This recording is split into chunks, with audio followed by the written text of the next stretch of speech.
Hello everyone, today we talk about the Ostrogothic Kingdom of Italy, a topic that we already addressed multiple times. We made one video once about so-called Ostrogothic history as a whole from the origins to in fact the end of the kingdom with the Gothic War. We talked about the Gothic Wars often, but also in there we actually never made a specific video about the Gothic War. In fact, today we will finish with that of Theodoric, right? And I will explain you better why. And we'll surely address that. Recently, we also made a video on specifically the comparison between mostly Merovingian Francia and Ostrogothic Italy, mostly for observing the difference in the forms of the military organization in areas that were respectively more Romanized. This case, at some point, actually, we made an interesting video that I'm particularly proud of because some just come out, not exactly the way you want. But that one was interesting. Was from more than 1 year ago. That actually deals with, in part at least, with what we're discussing today, relatively to the international situation at the time of Theodoric, fundamentally, and the broader group of peoples that gravitated around Ostrogothic Italy in Arian and pagan, axis, we could define it, opposed to the Catholic Franks and Romans in Constantinople. I think at the very, very beginning of Schwerpunkt we made a video on Ostrogothic Italy, but it was mostly about pointing out what now we actually say quite quickly. The cooperation of the Roman and Germanic elites in Ostrogothic times, and that is actually probably one of the most important and beautiful chapters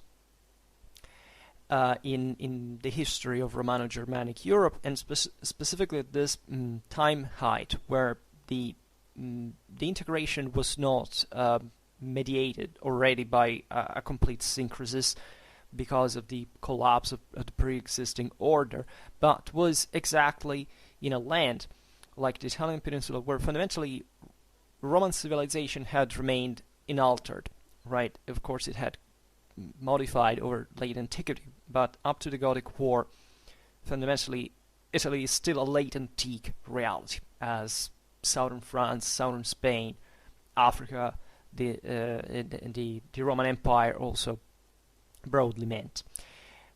So, as you understand, this is a very important chapter. It's not even of the migration era, because talking about Ostrogothic Italy is talking about the end of a migration and the settlement, and that objectively was not very long, because of course some Goths actually remained in the peninsula even after the war with the empire. Some were, many were actually exterminated, others were deported, but objectively, especially in the north, in the Apennine as well, many Gothic communities remained and actually flowed into the Longobard people at some point, like other peoples actually would do during that migration.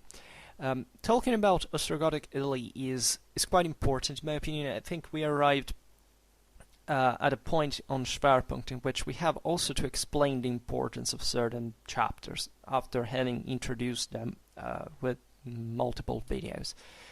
Theoretically, we could go beyond and make a more thorough research on the whole thing, and to be more detailed, even read some sources. But I presume that it's relevant to address the broader picture in here, because you would presume this is just about, I don't know, the Italian peninsula or the Ostrogoths. But actually, the balance of this polity had an enormous importance for the whole Europe and the Mediterranean. We are used to think, of course, of the same old story, that communications at the time were difficult, that the societies were narrowing down at the local level. This is definitely not the case. Talking of this history is naturally talking mostly about a Mediterranean history, but that had a great impact actually also on continental Europe, that, contrarily to what is commonly believed, actually knew pretty much everything about what was happening there, and were enormously interested in the Ostrogothic experiment in the peninsula. Why? Well, let's give some background essentials in here to get acquainted, first of all, with this political instability that followed 476, not much because of the thing in itself that you know, the end of the western half of the Roman Empire wasn't a big deal, wasn't even properly perceived at a local level. It was a game of powers, of elites, in a way, and not much because of what happened in the most Romanized areas, right? Mostly, we're talking about realities were fully sanitarized, as you know, urbanized, still functional, as we just said. But speaking specifically of those areas that were inhabited by peoples that still hadn't found a complete settlement, and that naturally were still searching for actually a true sedentarization. This is something we talked about a lot in the videos about the Roman-German relations, and at this point we pretty much know that especially the Germanic peoples, or at least those that had not a fully nomadic character. I mean, mostly the peoples of Europe, of semi-nomadic Europe, had been, first of all, historically Romanized, even beyond the limes. That wasn't even like a real thing, historically speaking, and were naturally anxious to share the benefits of Roman civilization, and mostly to settle in what was the most evident reality, like not just a fertile, agriculturally resourceful, and also demographically. So in terms of labor force, a resourceful world, the one of the most Romanized regions. But also, and specifically, getting literally out of the barbaricum in this state of fundamentally continuous precarity, where local resources were fundamentally scarce, that obliged these peoples fundamentally to wander around, to struggle against each other, and so on. The big guardian here, the big police that was preventing this from happening, was fundamentally the empire. And naturally, with the evaporation of the western half, new opportunities were seen fit. Actually, this is mostly towards the end of the migration era, at least as far as mostly Western Europe is concerned.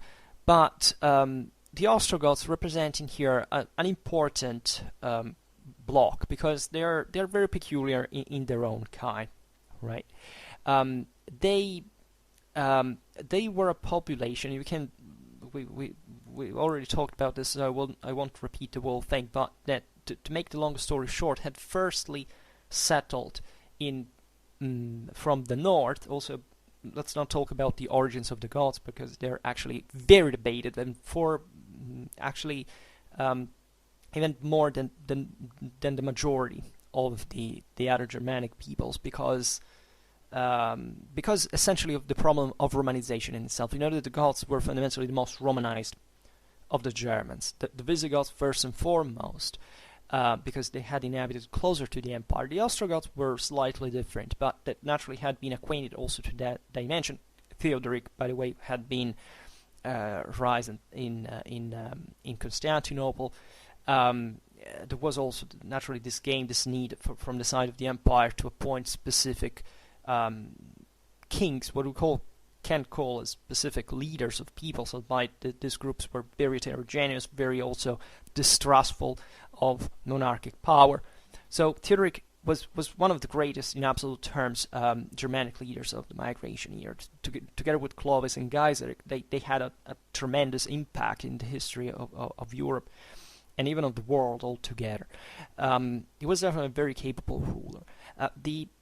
What are called eventually the Goths. Let's skip also the ethnonymic problems, because those are also very complicated. But they had first settled in roughly today's Ukraine, Crimea, so much that, as some of you also rightfully pointed out to a question was posed in the same channel, remains of the Goths were to be found, Gothic language, even certain phenotypes and so on, by anthropologists by the 18th century. Crimea. which was definitely a relic. If it weren't the Goths, it were, other similar peoples. But let's say that here we're really talking about a long permanence that was, from which the Goths also created problems, famously in the Black Sea, in the Eastern Mediterranean, with piracy, so on, a bit like the Franks, actually. Up to the point they were invested by the Huns.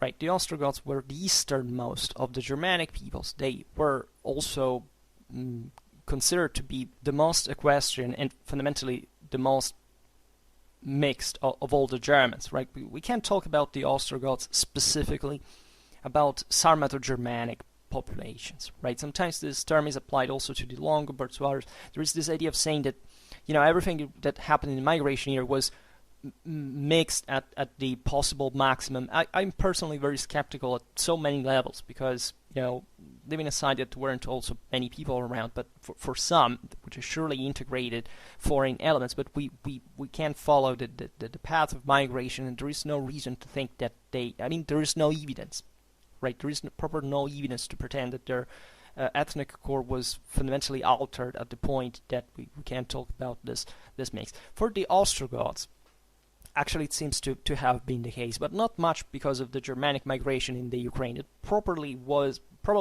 really made mostly of Germans, right? That's also the problem of the origins of the Goths. Surely they were mixed, there were Proto-Slavic elements, there were surely Celtic, even Romanized populations, but that's another thing. It's just that in the case of the Ostrogoths, it happened in regions that had largely nothing to do with the Roman Empire, because they were fundamentally away. Yes, Crimea was technically imperial, but they lived in imperialism, which were dramatically exposed to many different peoples. This characterized the Ostrogoths much.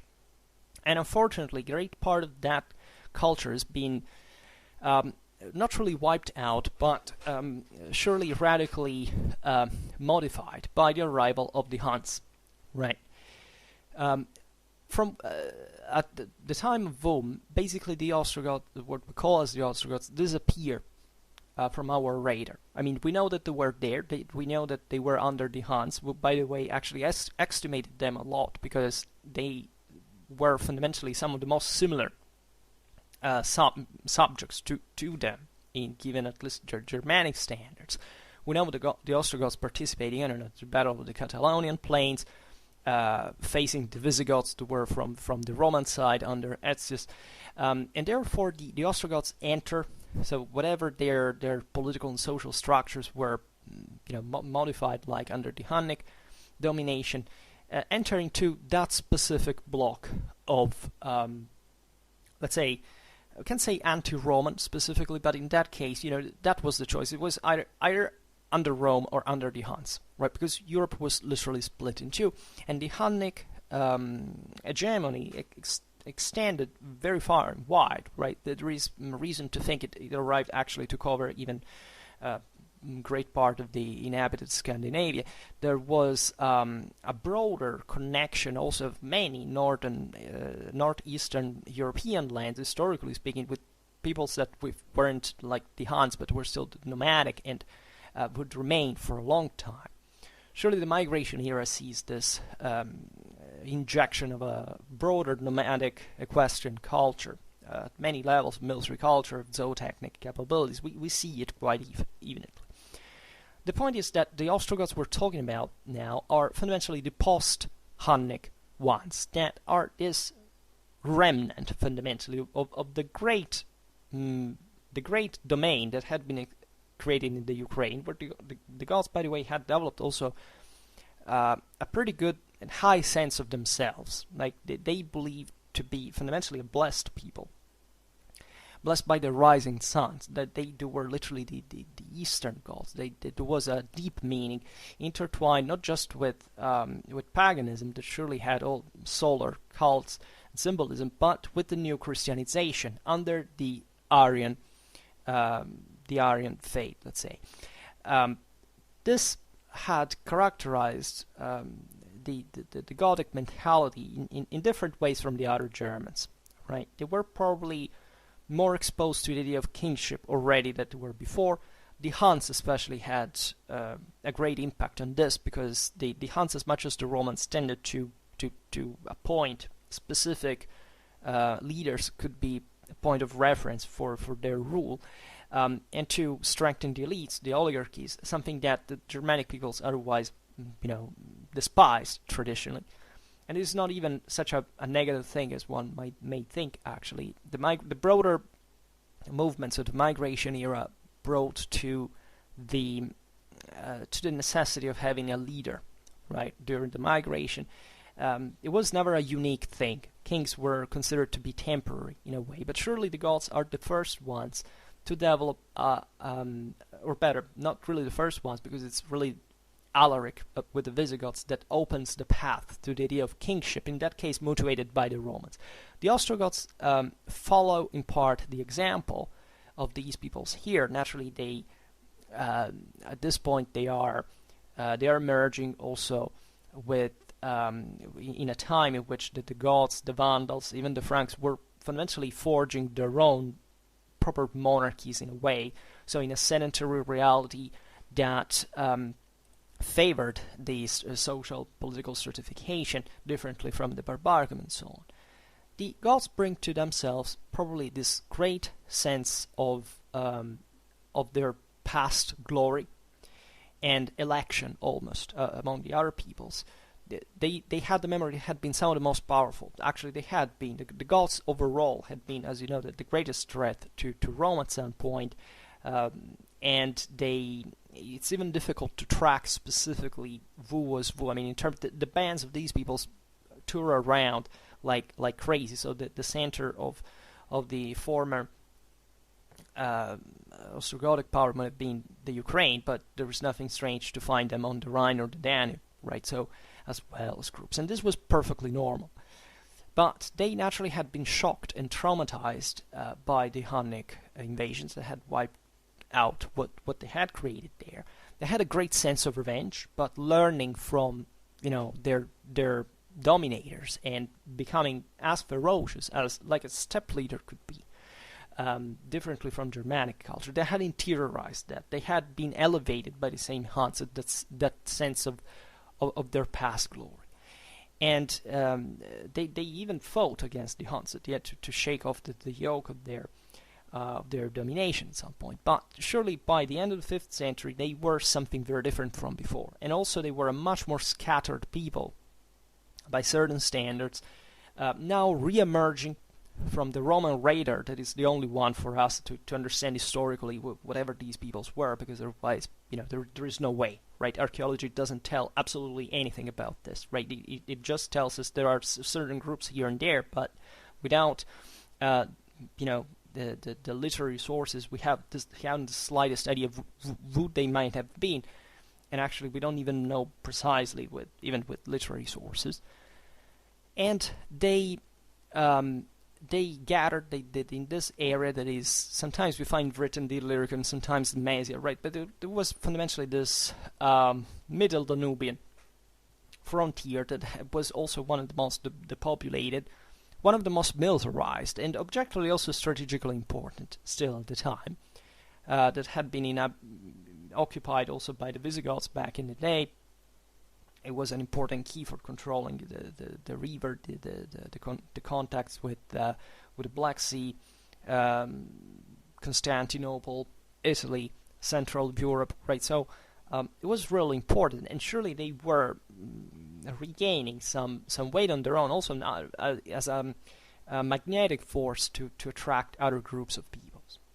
So here there is the history of the Syrian Odoacer, that, as you know, was the one that had deposed we can't even say the last Western Roman emperor, because technically there would be Nepos that died after a while. But I mean, in Italy he had famously taken over, or better, he had simply stopped appointing other emperors, right? So nothing really happened. The Italian army was basically composed by all these bands of Germanic warriors drawn from everywhere, like from what had remained there to be composed, of federati in the local army. And Odoacer had received also from Constantinople this sort of guarantee of remaining for temporarily as in charge of the peninsula. as there. However, he had also pushed towards Dalmatia. He had started fundamentally, trying to recover some territories also in this broader, let's say, weak area. That was the fundamentally the one stretching from the high to the middle Danube, that in fact will be encompassed by the same Ostrogothic domination eventually. When we talk about Ostrogothic Italy, we're actually talking about Italy plus all the Alpine area, also up to the Danubian, probably up to the Danube, telling the truth. So it went from today's Switzerland to Bavaria, Austria, Pannonia, etc., arriving up to roughly today's Serbia, and that was the thing. It encompassed also Dalmatia. It was a pretty large area that, as you understand, also connected the Mediterranean with Central Europe and fundamentally even beyond. This will be very important to bear in mind for later. So the Roman Emperor Zeno in Constantinople was, rightfully worried by Odoacer's expansionism. At some point, he decides to encourage the migration into Italy of the Ostrogothic people that now were also this pending problem for as far as the Byzantines were concerned, on the Danubian frontier, and they were roughly 100,000 people, right? As far as we can understand, we can never be sure about it. Also consider that these blocks moved, all together, but gathering lots of people at the last moment, right? So when we talk about this last big migrations, for example, the one of the Ostrogoths, the one of the Longobards that were even larger, actually, was some of the largest migration at the end. There were, as we were saying before, lots of other elements, which in the case of the Ostrogoths probably were some of the most heterogeneous block we've ever seen, because they came from a much wider area, historically speaking, than they would be, for example, from the Longobards, that had a more strictly Germanic character. So we were talking about Germans, Sarmatians, Huns, Turks, this Roman or Romanized populations of formerly Celtic, Illyrian areas. There were surely Slavs within them. So it was like this big block that we cannot doubt that were fundamentally, at least culturally, Germanic on average, but that fundamentally were the product of this quite strong and hard history that had occurred to them in previous times, of peoples that had been literally eradicated from their own homelands and forced even to transform into something else for the Huns, and bringing different stories, this in part favored probably the same let's say agglutination of the people, because the more you are, even if you're different, the more there can be, after all, a center that is what you're searching for, right? This was not a typically unite, cohese, and well-defined people. That without having a really fixed center, worked for it, were probably anxious to even recover some lost space. The Romans had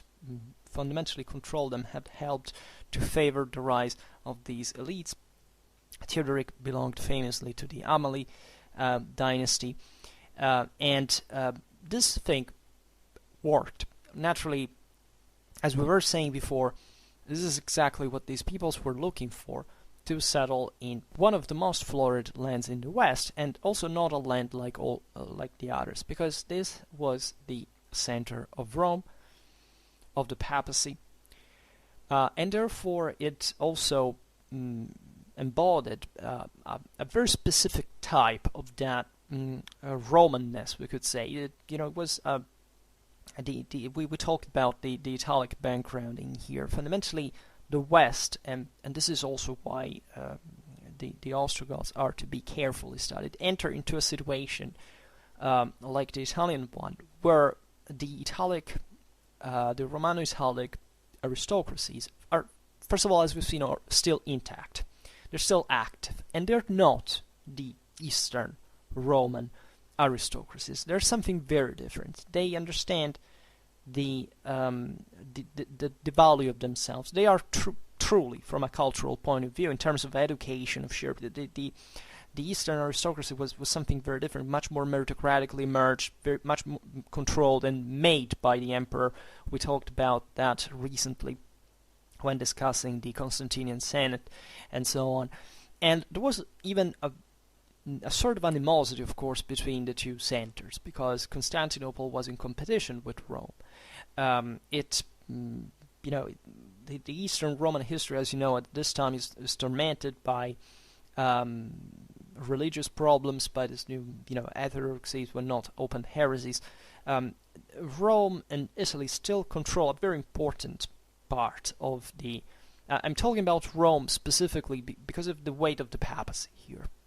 Don't think otherwise, because surely the capital was Ravenna. That's also where most of the senatorial elite was participating to the assemblies also in Theodoric's time, that fundamentally when he settled in the same Ravenna from which Odoacer and before the Western Roman emperors had ruled. But I mean, there was a specifically Italic character that was different, say, from the Gallic, from the Hispanic, and so on, that still searched for fundamentally a cooperation with Constantinople, but in an autonomized, but in the decentralized position. Right? This was always the thing. This is a very important dynamic to introduce, because the world history would come later with the Goths, with the Longobards, with the papacy, broadly meant, in the relations with Constantinople is all fundamentally underlined by this intrinsic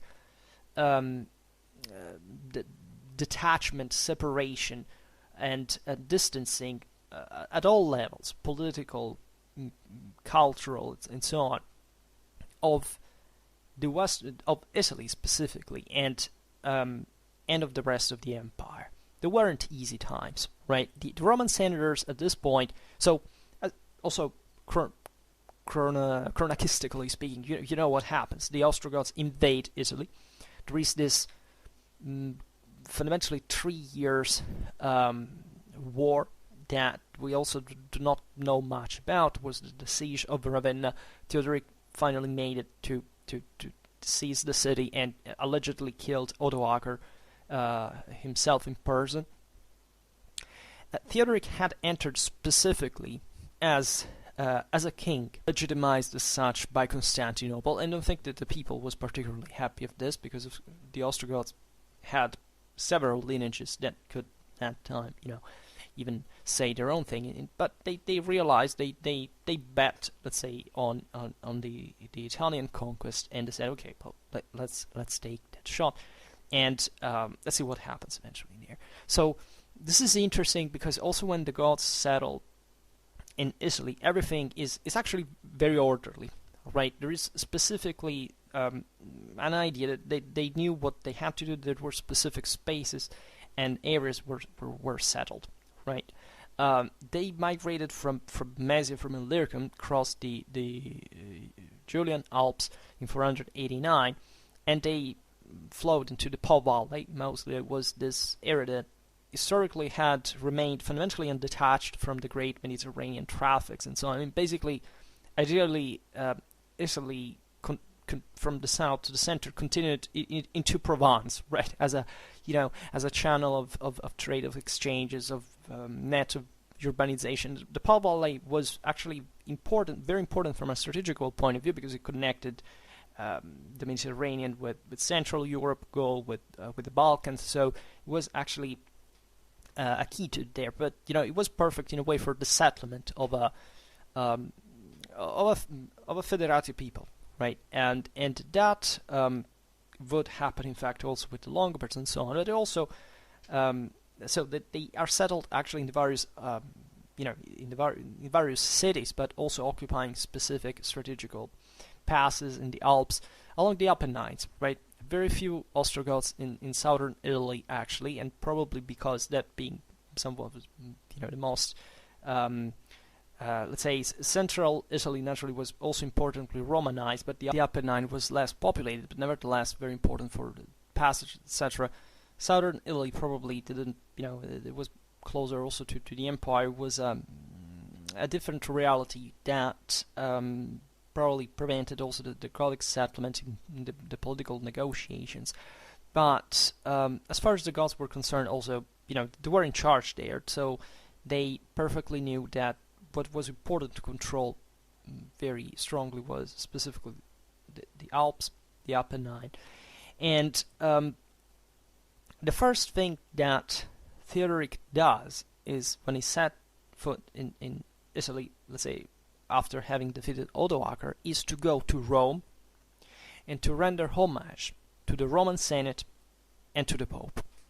Now, this act is of enormous importance because, as we have said, the Goths were Arians, first of all. Also, they were a bit the champions of that.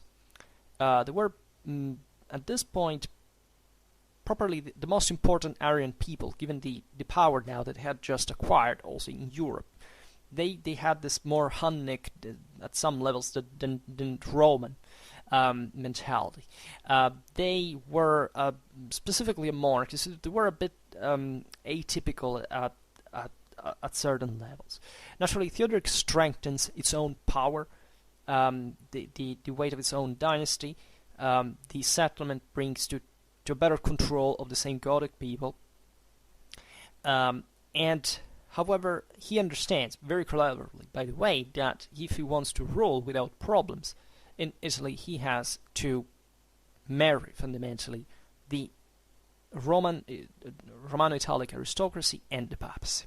Right. So this goes beyond any ideological, let's say, prejudice at the beginning. It's basically the only way the Goths can rule in a province like Italy that has not lost its characters of Romanization, works in the same exact way as before.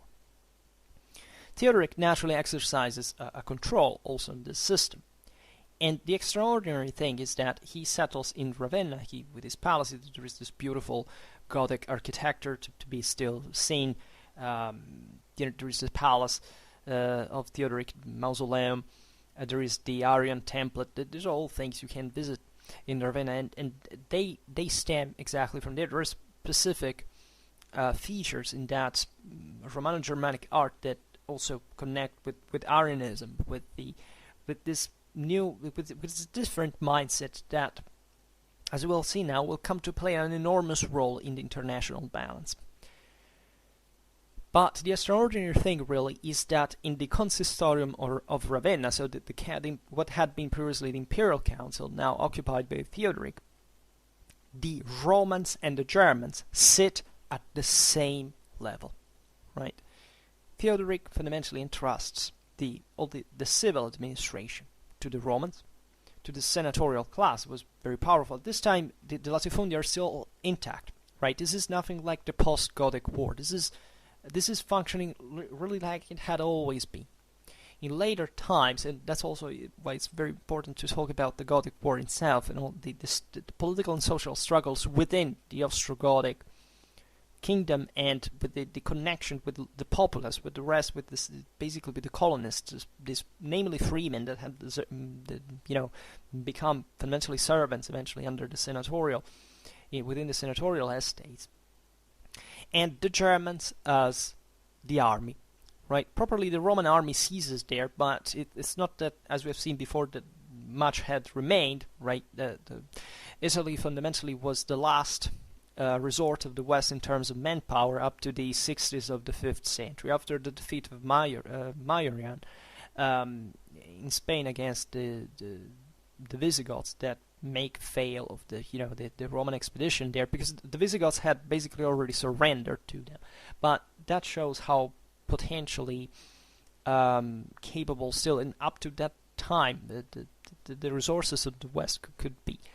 In all this, the Vandals actually maintained Africa, so all the various grain supplies and so on are in the hands of this other people that we'll see also has a probably not such a clever political standing here after the death of Gothic in relation to also to the Goths and the Romans. Constantinople. I will say Constantinople because otherwise it sounds that it's a problem of the Romans that inhabited those lands. Absolutely none of that really. Right? In fact, the coexistence of Romans and Germans under Ostrogothic rule specifically is the greatest success, in fact, of Roman-Germanic integration of the world migration in Europe. Right? And it's astonishing in this sense, only in appearance though, that it's not because the Romans had become slightly more Germanized or the Germans had become slightly more Romanized. They were two very different things at this point.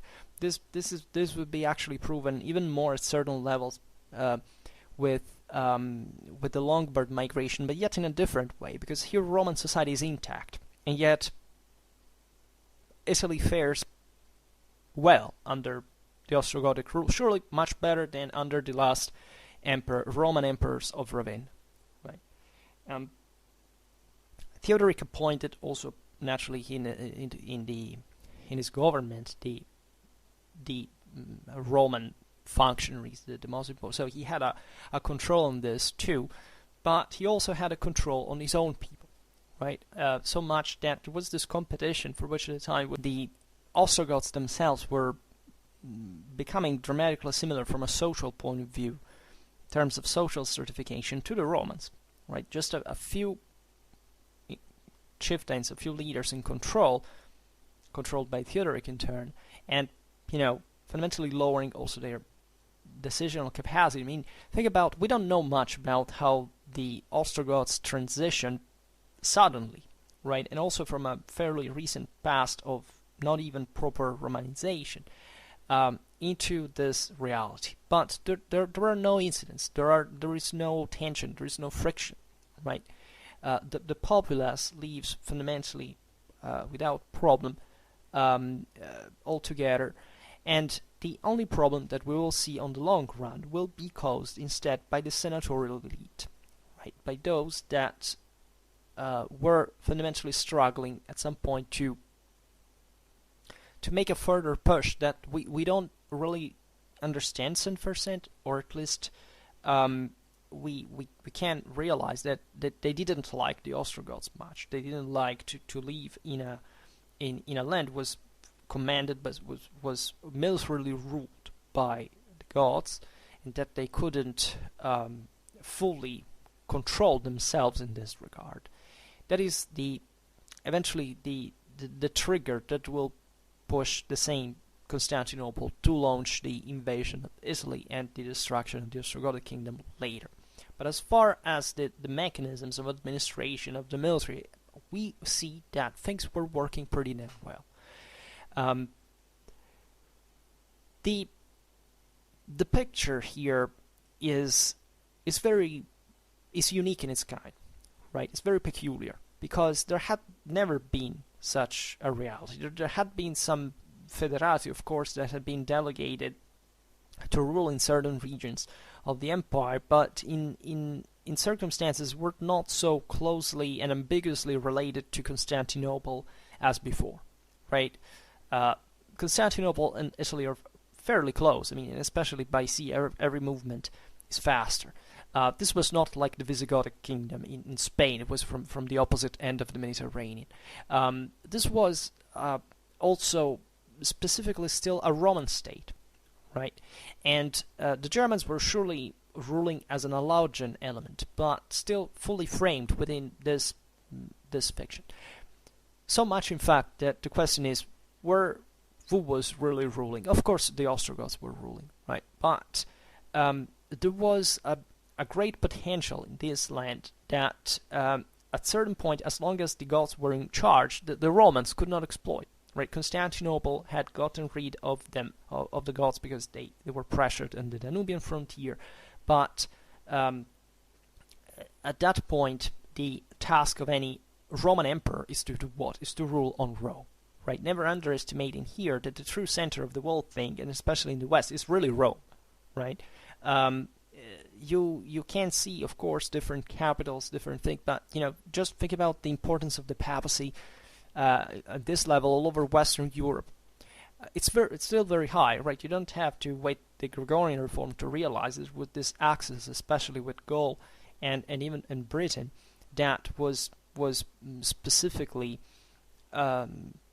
cultivated by the papacy, were appointing important figures of culture also for the evangelization of some lands that were connecting now and gaining a moral superiority over any other authority was living there.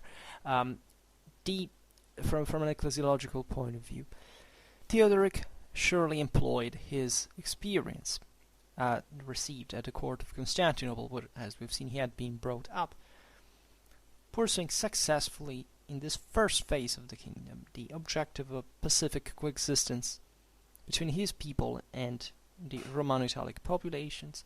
When you hear that eventually things went worse, don't think that this was because of an attrition between the two peoples, but because of an attrition between the elites, and more specifically the senatorial elite, against the idea of a continuation of this rule. The thing is complex, because once again we don't know excessively much about what concretely happened, what, for example, the chances of the Ostrogoths were to prevent the Romanization and also the Catholicization of their own people, right? So there were certain levels of attrition that are relatively similar to the ones found among other Aryan peoples in Spain, like with the Visigoths in this time are actually still in Aquitaine largely, and the Vandals in Africa. But even in there we see that the problem was mostly even internal to the same Germanic resource. That is, there was a side who was more for the integration with the rest of the populace and sharing with the local elites the power. The other was maintaining this monopoly, if you want, of a specific group, right? And there were different views of the world behind this, but they were still fundamentally referred to the factual power that they could maintain as individual lineages, right? This is extremely evident in other contexts where you find, namely, factions called like the Catholics and the Arians, but you see that one changed the direction according to whatever the new situation was. Tendentially, on the long run, of course, all these peoples became Catholic, and that behind this there was no true ideological division, especially the rest of the population had already amalgamated by itself, right? So I care very much telling the story in this way because eventually, again, there is no proof of a substantial instability of the kingdom aside from the existence of this parastatal entity that the senatorial elite is still represented in the place, and that is responsible for the in fact, of course, as we've seen, the call to Constantinople to come and save them in a way. They would lose much from it, telling the truth, because many simply either were killed or fled during the war. Like all their estates, however, went devastated. So it was a bad move. But there is to consider also that within the same Gothic court, the problem was to partially maintain the integrity of those estates, right? And that, on the long run, might have caused great problems, the same ones that, at the end of the day, would be evident in Gaul or in Spain in the other times. In a way, the Gothic War helped, paradoxically, to stabilize the Italian peninsula from a political point of view. Which many of you would say, well, but why? Because the Longobards and Byzantines basically contended the peninsula for centuries. Well, yes, but there was a precise balance that was, at the end of the day, very much in favor of the Longobards. I mean, there was also very different times after the pandemic, after the contraction properly of the local resources. So It's not because the land was tormented as, I don't know, the Visigothic kingdom was, with constant revolts, with nobiliar takeovers, with basically the aristocracy that through the councils of Toledo controls the monarchy. Or the Merovingian kingdom that basically splits itself with every generation, never reaches truly a unity like the one of the first day under Clovis. Paradoxically, the destruction of those estates would give the Longobards the capacity to create a truly public power, right, in the peninsula, not contested, a functional elective monarchy, which basically nobody had ever seen, right, because that was namely the Germanic model functioning, right, albeit in a dramatically Romanized sense, at least in the substance, that because it worked on the base of a palace, of a state, of an administration, of a code of law, a written code of law. I mean, so that's another chapter. As you know, Longobards history is also quite overlooked, and we should come back talking about it specifically. But let's say that the tensions that agitated eventually the late Ostrogothic kingdom are mostly tensions of elites, are not cultural tensions between the Germans and the Romans. So much, in fact, that at a point, during the darkest hour of the Gothic War, Totila, the Gothic king, actually frees the peasantry, frees the Roman colonists, and says, if you fight alongside us, you can become fundamentally the new Germans in a way. And that's what they do, and that's also what dramatically, even more, actually destroys the peninsula, because that's where the Goths take over once again after the first wave of Belisarius. And but there is a specific struggle in there that I would like, and this is concretely the point, to connect to the fact that there was a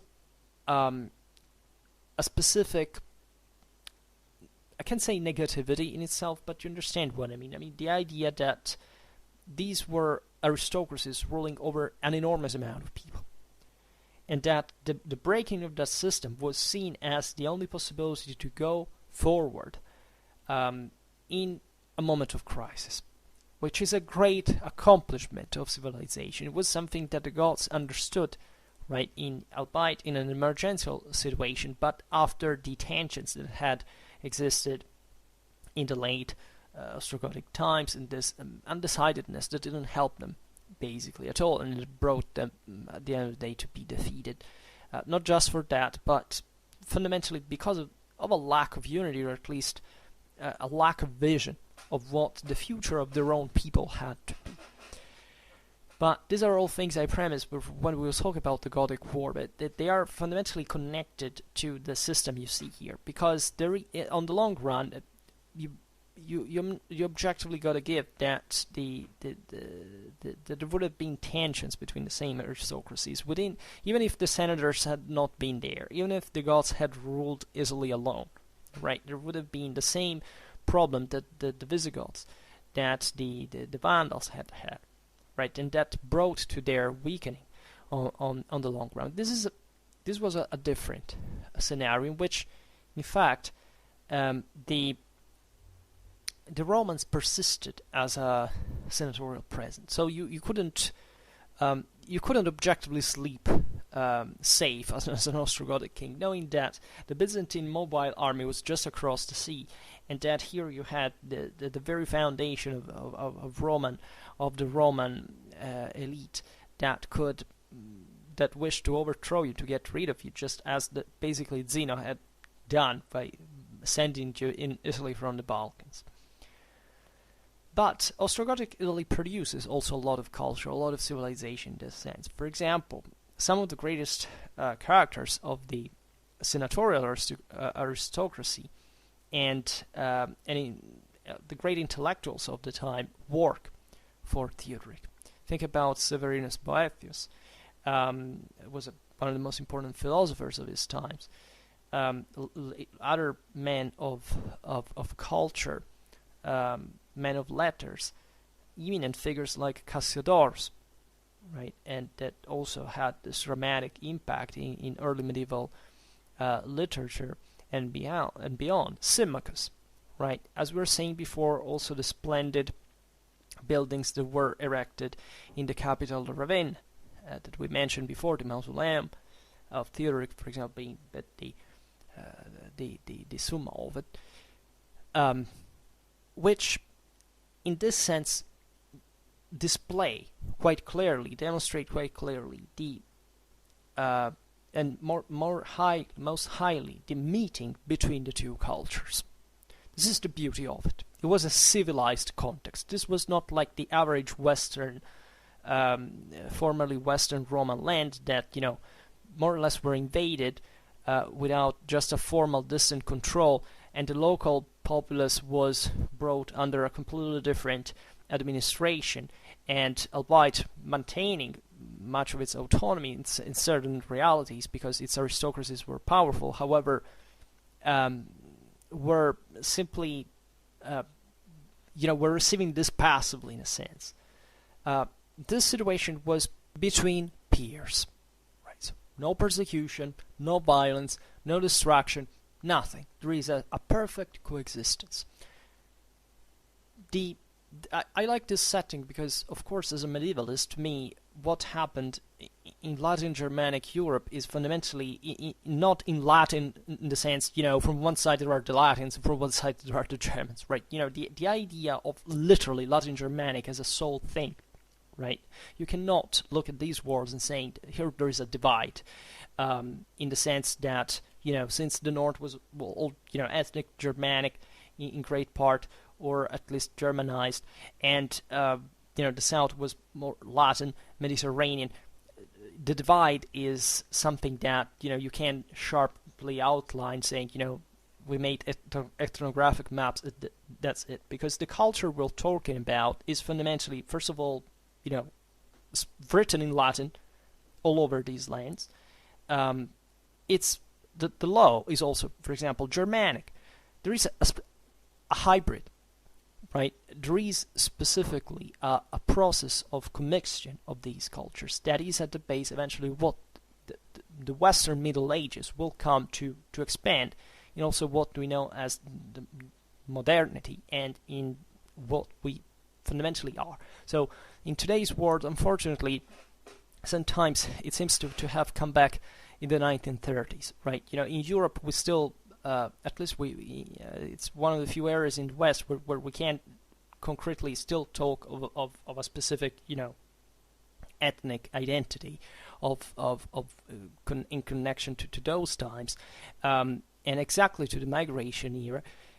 And we can, I can tell you, it's painful to see how it seems the distrust, the contempt, the discrimination. There is a split, a break, in my opinion, between the different areas of Europe that are roughly outlineable as, you know, the Germanic world of the North that is apparently, you know, more efficient, more advanced, efficient, and the South, the Mediterranean, these, you know, countries that, you know, are most evidently Western, but they make it more difficult to keep pace with others, economically speaking, and the ethnocultural stereotype is being, you know, is spreading, thanks unfortunately also to the radical ignorance of the masses, the extremely low levels of education throughout both the worlds, right? You can't say that the Europeans, like any other people in the world, actually do know their history or are, you know,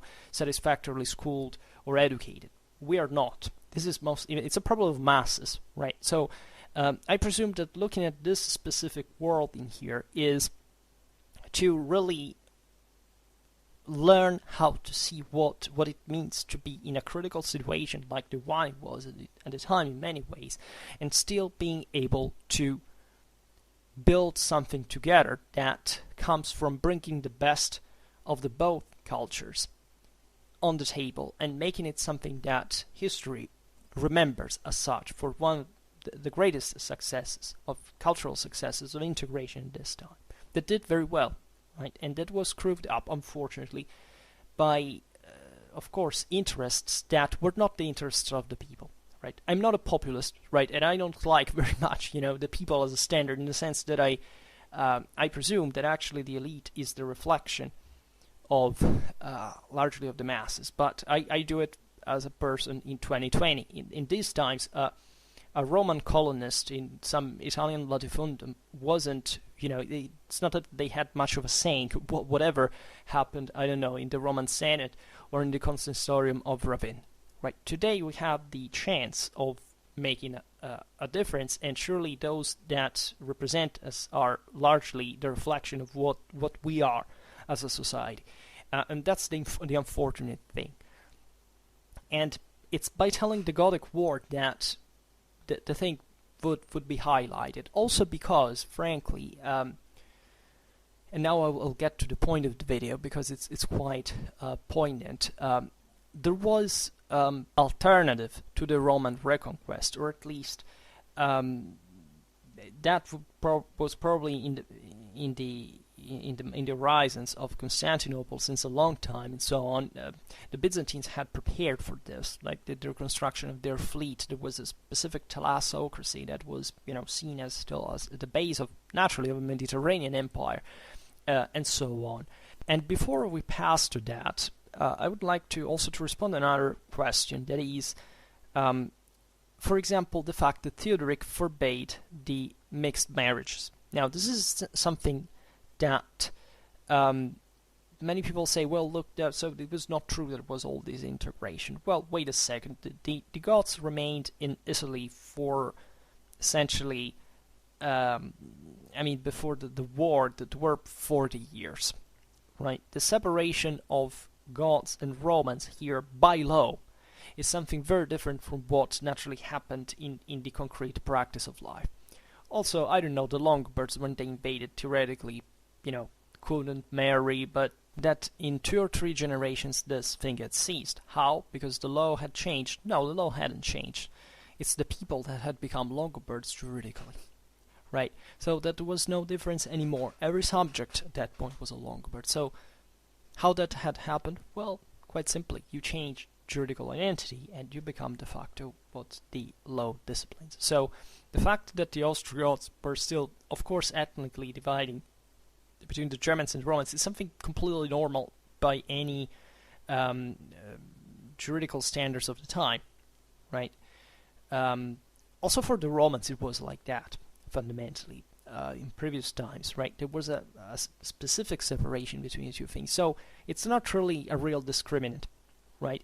We cannot say that the Romans and the Goths didn't undergo a process of integration as peoples simply because the law in 40 years hadn't changed to say something obvious as a minority of 100,000 people over millions, like the Italian population was at the time, would not evidently integrate. Also because really they didn't count as at the point of substituting themselves ethnically to the Romans or whatever. They were destined, like all the other Germanic peoples, to basically mix with the, and to even lose their identity at some point within the local population, right? That's also what happened after the Gothic War, in part.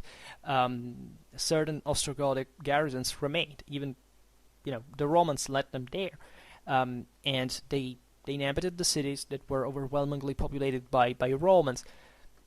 You can see there, a further difficulty that, why would a 6th century Germanic king issue a law that would allow the mixed marriages? Like, nobody had ever done that. Why? Because the problem was not Wu copulated with Wu, which has always been like, uncontrollable. The problem was to still define within, especially in an aristocratic milieu, a separation that was mainly political, right? It was important to say that those who sat at the consistorium from one side were Romans and from the other side were Germans, because of course they still reflected in 40 years a society that hadn't had the time, the physiological time to mix, right? And it's a bit like in later times. Look at the Longobards, for example. The strongest, Longobard identity, for example, or at least the one that was more politically emphasized in the Longobard sense was even in Lombardy, right? That in fact takes the name from the people. But Lombardy was notoriously one of the most Romanized areas of the Po Valley. They ruled from Pavia, they ruled from Milan. The Longobards kings attended the Hippodrome games in the city. There was all a symbolism. Look at the coins, look at the art, the architecture, the laws. They were all styled after the Romans, right? Also, the Goths did the same during their own time. The problem there was not that Lombardy in reality was more Longobard than others. Northeastern Italy was way, for example, more Longobard than northwestern Italy was. But there were less elites. And in fact, we know that in northeastern Italy, albeit the Longobards had a higher ethnical impact, they also mixed earlier. And in turn, conversely, the local population mixed earlier with them than in Lombardy. So that we associate the Longobard kingdom to Lombardy, while ethnically speaking, there wasn't much of it. The Edict of Rotary is a written law, written in Latin, by the way. Yet it's the law of the Longobards and of the Germans that bring all the Gyrintics, the Free Assembly of the German, all the list of the mythical, the ancestral kings of the Longobards, all this truly Germanic identity. The kingdom is exclusively founded on a political and Germanic policy and institution. Yet these people speak Romance. So you understand what's the real divide in here, ethnically speaking. Essentially, it's just juridical. And that's what mattered for them. Right, so when the Goths were wiped out by the Byzantines, the problem is not that they had been evil and terrible because they hadn't issued, regularized mixed marriages. I mean, that was literally one of the least and fundamentally even least important, fundamentally even useless measure that they could use. The real problem there is that there was all a senatorial class that couldn't be swallowed, right? The Longobards had the great fortune that there was no senator left in Italy when they invaded it, and therefore the populace became Longobard, juridically, and therefore Germanic from an identity point of view. This is extremely important because it's a great example of also things that happened elsewhere in the other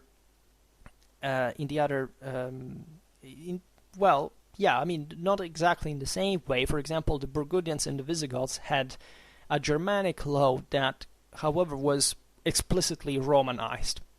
Think about the Lex Romana Visigothorum, all these things. You can. It's that even in the name maintained that, and that was most obviously a Germanic kingdom. So those people were Visigoths, allegedly Germans, but fundamentally they had a version of the Theodosian code ruling the place.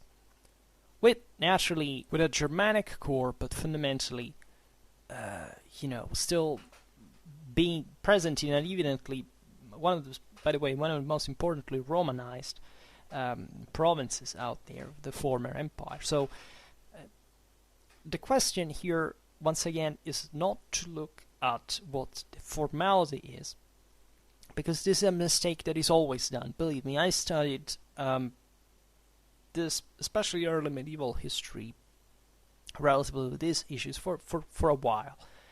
And these are, unfortunately, narratives that you still hear around, right? Especially manuals that are written by non-experts, right? Because even being a medievalist, for example, doesn't make you an expert about whatever you haven't studied thoroughly for years, right?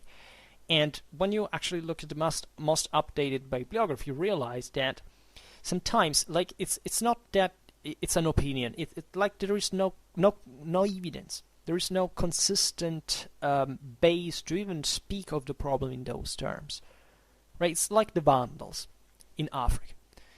The Vandals passed for centuries for the bastards of the situation, that in fact we still use their name as an insult. That's all something that comes not even from the fact that they were Aryans, but from the fact that they had occupied Roman Africa, and that the emperor and Constantinople and the papacy were triggered by that, right? So that they started talking about the Vandals, and that's the only evidence we have that is the the imperial and papal propaganda to say that were monsters, that were basically impious and so on, as you can imagine, that were heretics, etc.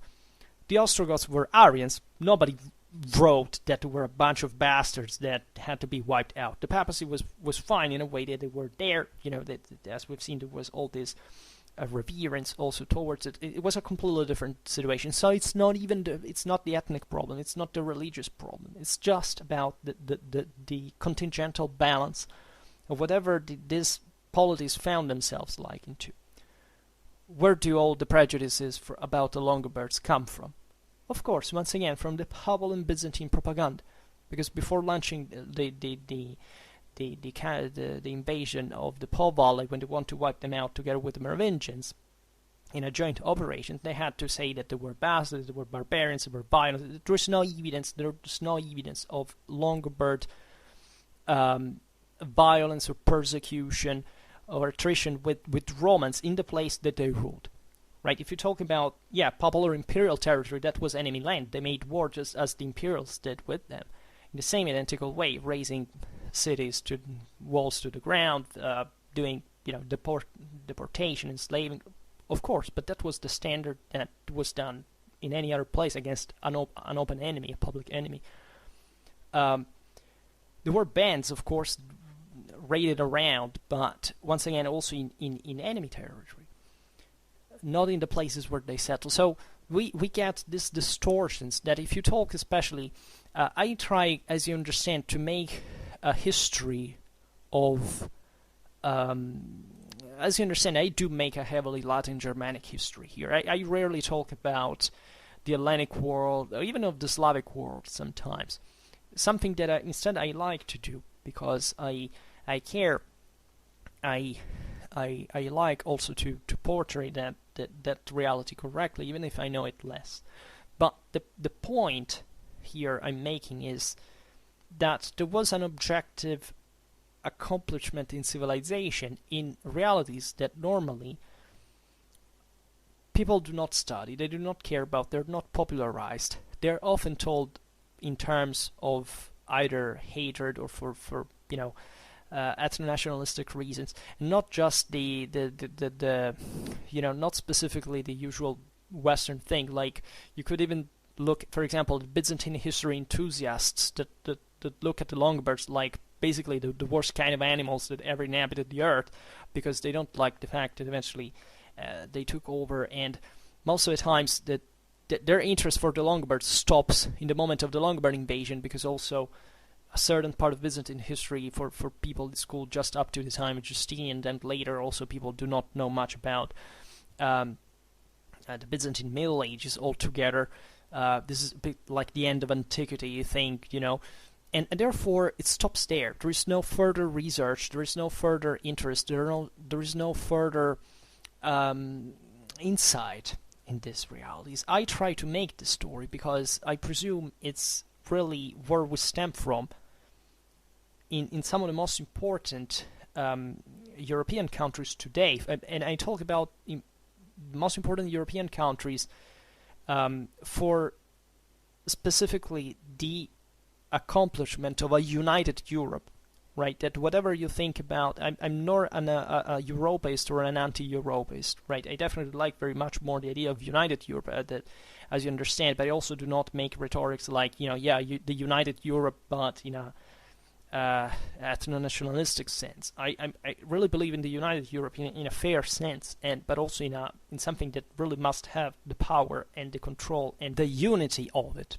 that without which no Europe by definition can exist, right? And therefore I make this effort not to make people pretend that they can go all their own way.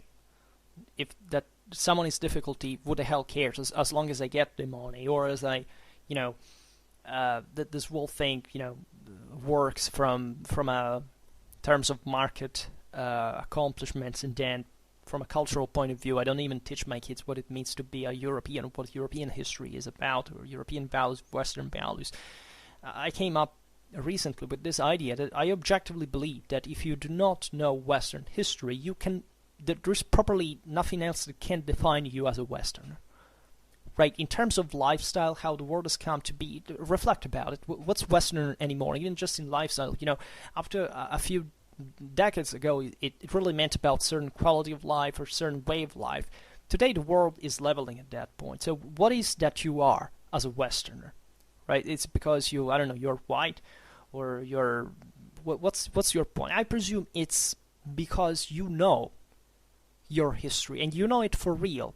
Not the stories that you use to say, my country was the best in this moment, in this other, and I'm the greatest, and the thing, and all this. We're talking about specifically what these people that lived in much worse time that you can ever imagine compared to us, accomplished for us to be the ones we are today.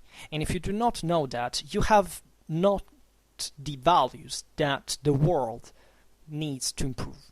Because I believe that Europe is destined to come back at the center of the world. I don't think it in a imperialistic or colonialistic sense, even though I believe that Europe has a sort of, but just for certain global balances, for now, a certain protectionistic and almost colonialistic, tendency. But in the most, the few positive sense that can have, I really believe that without this history, we cannot have it. Right? Because if we deny that Europe is a product of these cultures that created something unique in our past, what's my point of saying that I come from this country or this other? That I speak this language or this art? I presume it's a matter of developing your intelligence, your logical, rational, critical skills. That's, for me, being a Westerner, because we did it first in a way that others didn't. Right? For cultural reasons, there are not a matter of primacy or intrinsic superiority or something. The West comes easily from the East. There is no doubt that civilization starts there, and that we were civilized to become that. But the moment we were civilized, we accomplished things that others didn't, thanks to a specific background that we have to acknowledge, right?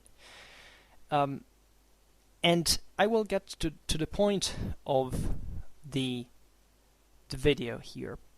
That is the broader international meaning of Ostrogothic Italy. That doesn't make it just a matter of the Italian peninsula, not even of those, as we've seen, Danubian, Alpine areas, and Dalmatian areas that we were incorporating into this.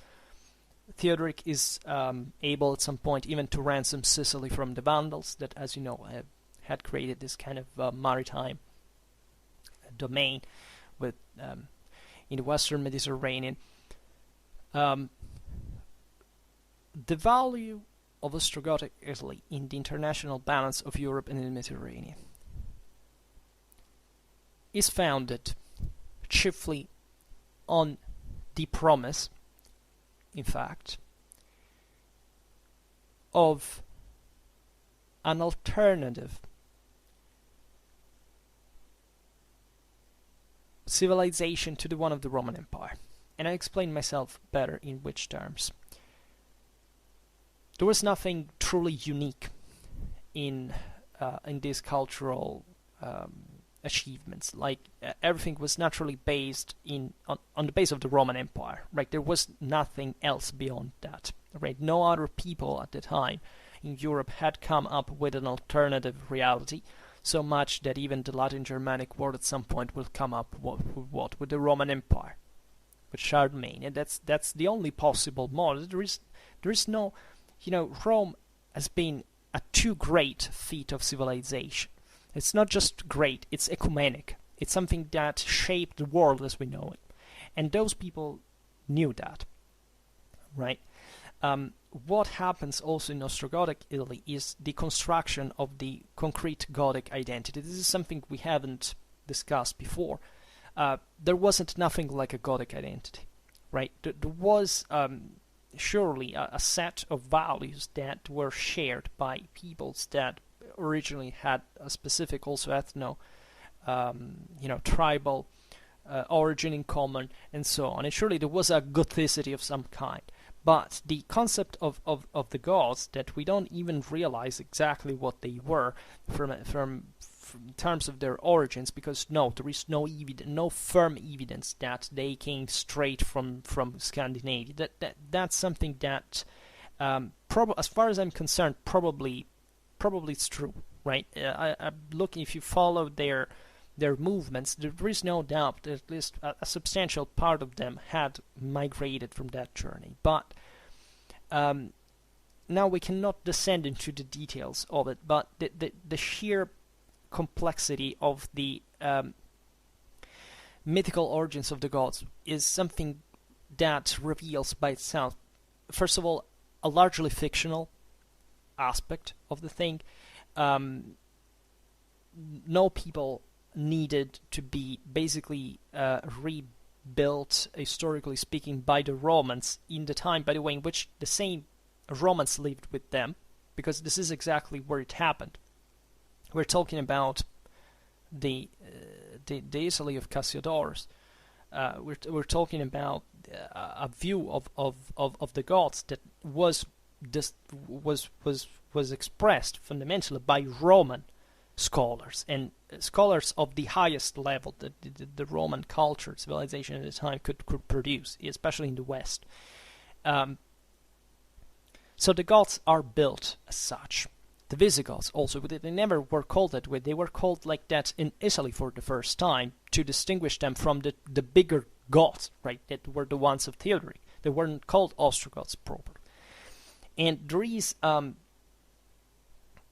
a deep philological, historical problem here that, once again, we cannot explain fully at its due. But surely this is the moment in which the gods start building an awareness of their own fixed identity as such. I mean, the fact that they weren't just this melange of peoples basically being regathered after the Hunnic avalanche, and that, put together under this king and migrated into Italy.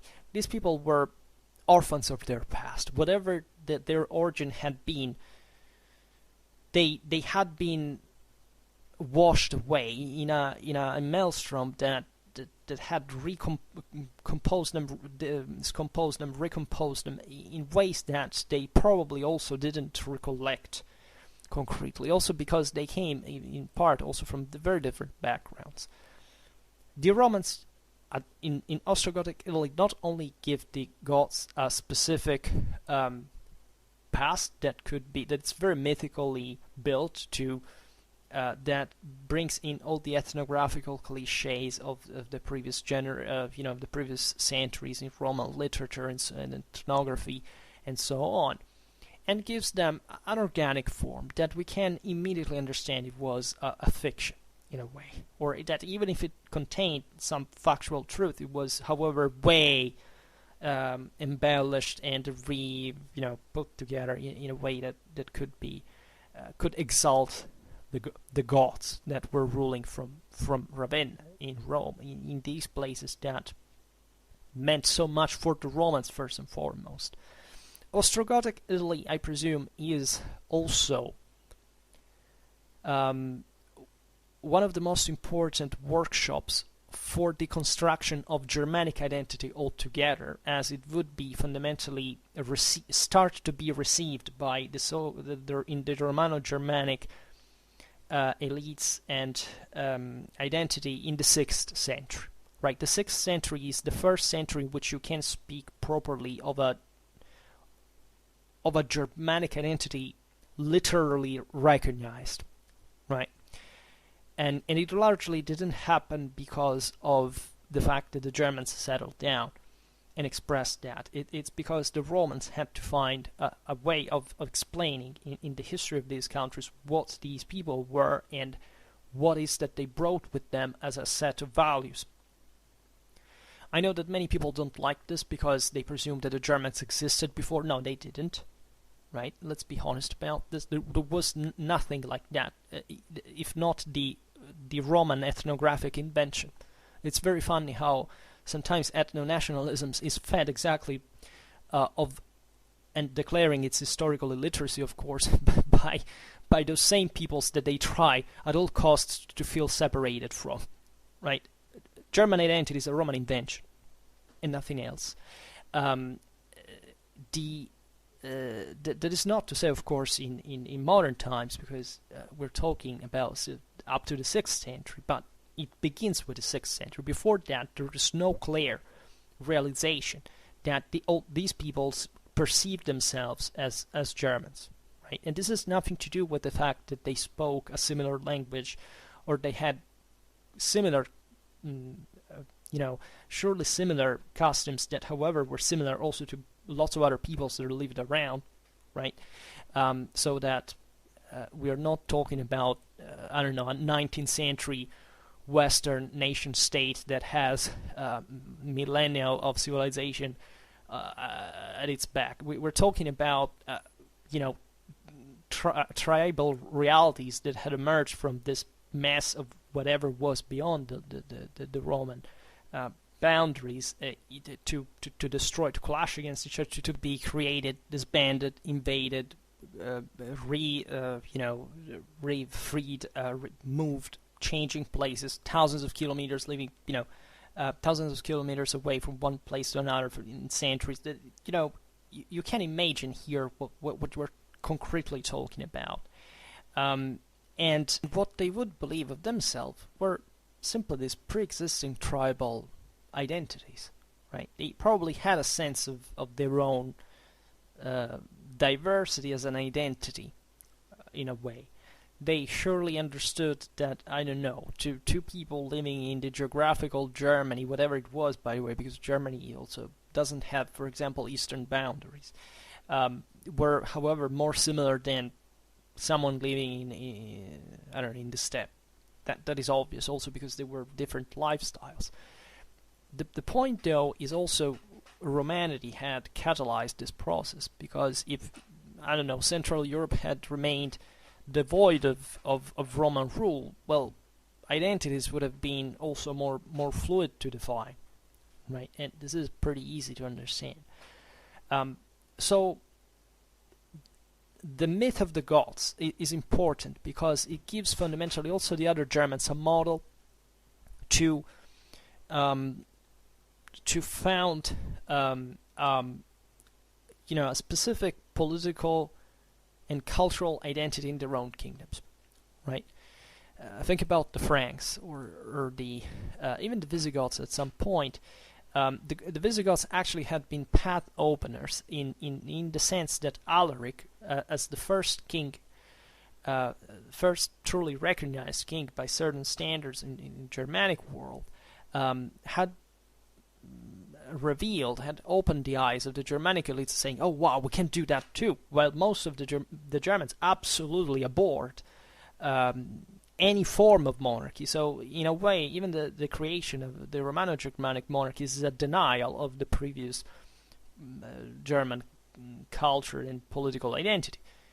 It was actually an accomplishment, because surely it was all these monarchies made a pretty important effort, at least. Some failed to tell it all, but they all tried to define themselves in ways that could be more politically developed and functional and concretely oriented than just being a bunch of clans that elect a leader every once in a while, just when they need to make war all together, and for the rest say we were all out on our own. So even in here, the political discourse is very often just realizing as a discriminant who was from which side. As we were saying before, the same thing fundamentally overlapped with the Arian Catholic thing. It's not that Germanic elites actually gave a damn about being Arian or Catholic. Yes, maybe a bit, because into Arianism, flowed certain ideas that were, more they were closer to the pagan morals, right? But in fact, most of them were still pagan. So even the Catholic ones, possibly even more. Do you think? I don't know, that Clovis was, a much more, Catholic-oriented individual by itself than, I don't know, whether his family could be. His father was fundamentally a Roman foederatus. He was a Roman general fighting for Rome, and understood the possibilities of being, also Christian given the elites of the Gallo-Roman elites that they had to cope with in the newly conquered lands to create something more concrete, and that's exactly what eventually Clovis follows. But his mother was Thuringian, and we'll talk about the Thuringians today because there were those that instead was the hard pagan stock that didn't want to absolutely to bind to the Roman thing, not because they had any more prejudice against the Romans maybe than the Franks. Don't think so. They were, but because they simply lived in a different world from the one the Franks were projected now in Gaul. Clovis' mother was Thuringian, and she probably, transmitted to him a sense of what that pagan background really was. And here we're already talking about elites, and this is the thing of the Ostrogothic axis we're talking today. Ostrogothic elite represented at this point, first of all, an enormous power, because from one side, they started sowing political marriages with all of the other Romano-Germanic peoples.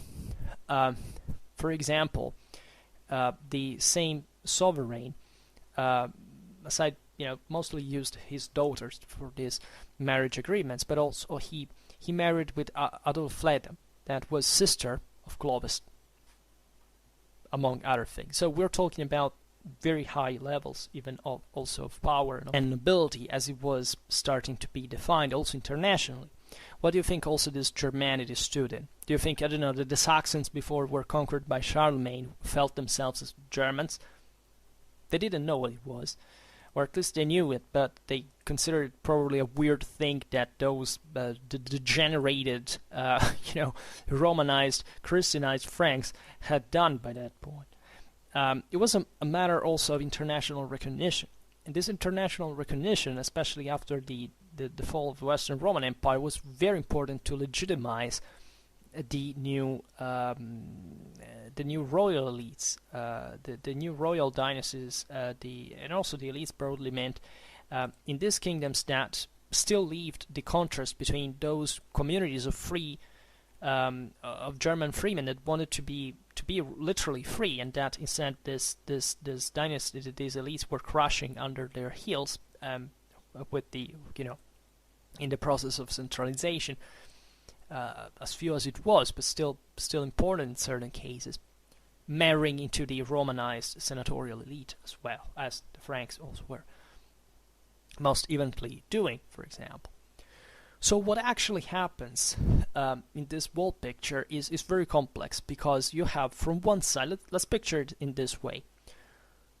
The two major Catholic powers in Europe are the Roman Empire, that is Constantinople, and the Merovingian Franks. Right? The years of Theodoric are the years of Clovis in Gaul. The years of the conversion, the straight conversion from paganism to Catholicism of the Franks. The Franks will remain brutally pagan for many years. I mean, the common people, but the elites would be very serious. We know this pretty well.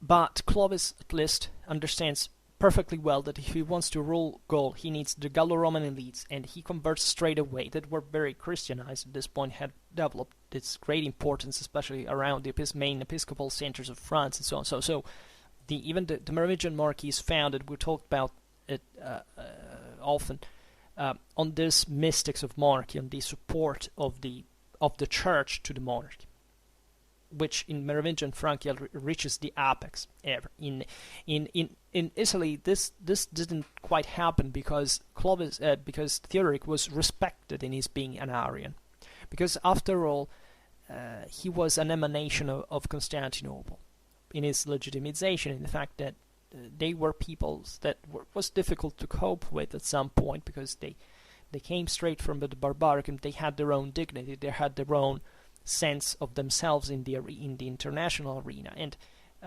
and also because naturally they had marched as a people in arms into Italy, so that yes, all this situation was fine, but it was still as an idea of kidnapping, right? You know, I can say there is a bit of a Stockholm syndrome in the you know, in the relation between the I don't know, think about Cassiodorus, think about Boethius, it would be killed, by the way, by Theodoric towards the end because of these suspicions that we'll talk about finally.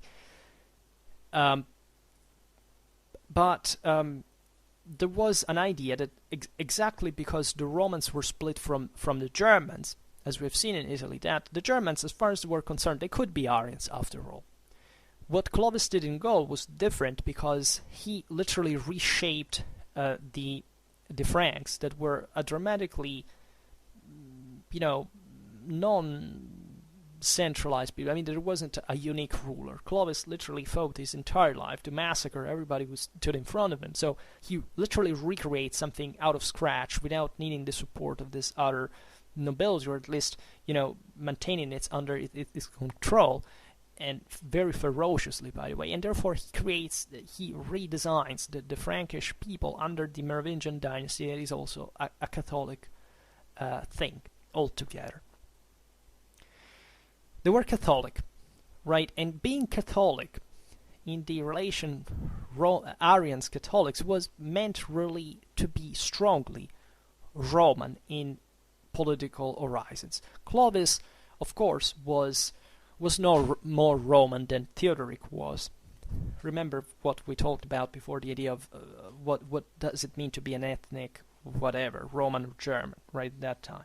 Something different. Of course, the Franks were much more brutally Germanic in some ways than even the Goths were, as we've seen, their mixed origins and so on. But the idea and the message that was quite dreadful for many other populations in Central Europe was that the Franks were rising as the new star, right? They start crushing, as you know, the Visigoths, the Alemanni. They become an enormous power, an enormous, even just if you look at extensionally speaking, this thing went from the Pyrenees to the scale to almost to beyond the Rhine, of course. All this enormous Atlantic plain, rich in agricultural resources, fairly Romanized, at least in some areas, and albeit others, you know, remaining more Germanic in nature. But that's where the Franks, in fact, create their own empire in the Roman side of it, because naturally it was more advanced, more productive, and so on. But it's a Catholic thing. They have completely married into the Catholic Romanity of it, and therefore it's an imperialistic model. Clovis had received the vicary of Gaul from Constantinople, formally. So all these other populations, specifically those living in Germany, but even just the Alemanni, freaked out because the Franks were becoming too powerful. They weren't just one of the others, right? At a certain point, you know, Franks and Alemanni were, you know, basically the same size and power and so on. Clovis creates a freaking empire. This is not a kingdom anymore. It's literally an empire, and it's Catholic and it's Roman, and it's based on those fundamentals, which imply conversion, which imply, you know, living in different ways from which the Germans are used to. So there is this important block, the Thuringians, the Alemanni, that other peoples, probably including also the Longobards, already at that point, and other Central European peoples that are fundamentally pagan, that start looking at Ostrogothic Italy and at Theodoric specifically as a king of the Ostrogoths, as an Arian, for as a model that could stem not just the Merovingians, but also to represent an alternative to the Roman Empire. Because Europe and the Mediterranean are literally split in two, like with with Italy and Germany, roughly in this axis, you see from one side, in the west you have the Franks, in the east you have the Byzantines. It's a very important, essentially and truly European axis, because, by the way, the Vandals play dirt in here, because they're scared of the Ostrogoths that have taken away from them Sicily, so they play poorly, in my opinion, because they prefer to ally themselves with the Franks rather than backing the Ostrogoths in turn. And they paid that dearly because they basically, albeit they were Arians, they married the Catholic alliance, the Franco-Byzantine alliance. And ironically, they were the first to be wiped out by the Byzantines, in fact by Belisarius, before also the Gothic War. And they might have played it better in some way to support, in a way, the Goths. That, of course, also seek to expand their power, and but didn't, I can say, immediately threat the Vandals, because after all they were just across the sea from Italy to Africa. But they, they could have played it better. They could have been more friendly to the Goths and perhaps achieved something in return. Famously enough, the Goths, also Theodoric extends his protection to Visigothic Spain too, because the Visigoths had a problem of succession, so he basically adopts the young kid that is on the Visigothic throne, and he also marries into, because naturally the Visigoths and the Goths realized that more or less back in the day they had something in common, right? And that they also now were two kingdoms, and that Theodoric was a king like the descendants of, or at least, yeah, the followers of the heirs of Alaric had been. So they had bought into each other's prestige, legitimization, monarchic model, and fundamentally forged this alliance because they didn't have immediate attrition one with the other, right? For Ostrogothic Italy, having an allied and almost vassal Spain was a source of stability. Theodoric famously also invaded southern Gaul, what is today's Provence fundamentally, which was, as you know, the key also of that connected the Rhone Valley, connecting the Mediterranean and Central Europe. This naturally triggered the Merovingians very much, because the Merovingians obviously wanted to arrive to the Mediterranean. During the Gothic War, they will actually invade the same Byzantine territories after the Goths were wiped out, by the way, to try to fill that gap. In the middle, there were the Burgundians that also tended to, they were this kind of buffer state that, differently from others, didn't have much power on its own. So you have to imagine, literally, Italy, the Danube, from today's Switzerland to today's Serbia, roughly, Dalmatia, Sicily, Provence, Spain, right? This is what we could call the Gothic axis, which is huge. Just extensionally speaking, this stretches from the Pannonian steppes to the Andalusia, right? It's an enormous thing. It's one of, by the way, it's composed, especially as far as Italy and Spain are, and also southern Gaul, as we've seen, are concerned, some of the most overwhelmingly Romanized and advanced and rich regions of the Mediterranean, right? They are the richest regions. Basically, it's all the lands that Justinian would have liked to reabsorb with the reconquest, and eventually partly failed. It's based fundamentally on a either Arian or pagan model that fundamentally is a point of reference of Germanity, of anti-Roman imperial ideal for all those peoples now that feel threatened either by the Byzantine Empire or the Franks. Why do I say anti-Roman or anti-imperial? Well, I say it because the Germans, differently from the Romans, do not create an empire on its own. Right? Clovis is the one that goes as far as concretely it was fundamentally. Also, the Goths in this sense go it fairly close to it, albeit in a different way. But still, Clovis is king of the Franks, and then controls other peoples. But there is nothing like an empire, right? That up to Charlemagne will not exist. De facto, it is, because it's the Franks again ruling other countries, other peoples around. So that's what makes it an empire, also in terms of tribes and so on. The Byzantine, the Roman Empire is the empire by definition. It has an overwhelming power, and it's in many ways the Gothic attempt is even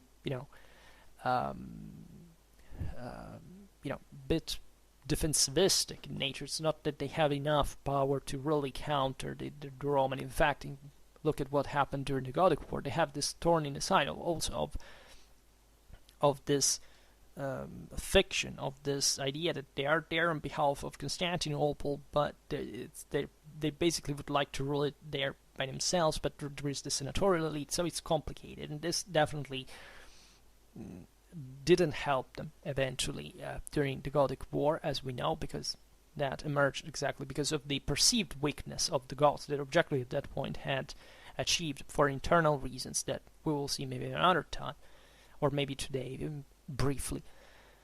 But the Goths are, however, based on the Germanic model of kingship.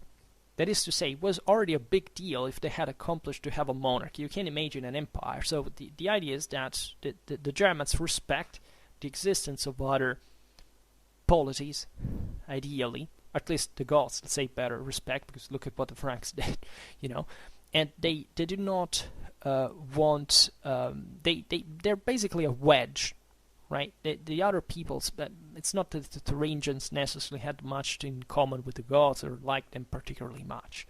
I don't know, the Alemanni, when they're crushed by Clovis or take refuge into the Swiss Alps, they're settled there by Theodoric that controls those lands. So he represents, he stands out as a protector of those peoples against the Franks, and so everybody in Central Europe looks saying, "Oh wow, this guy can protect us from Merovingian expansionism," which was a real thing, right? The Thuringians, in a while, would be wiped out by the Franks and the Saxons combined.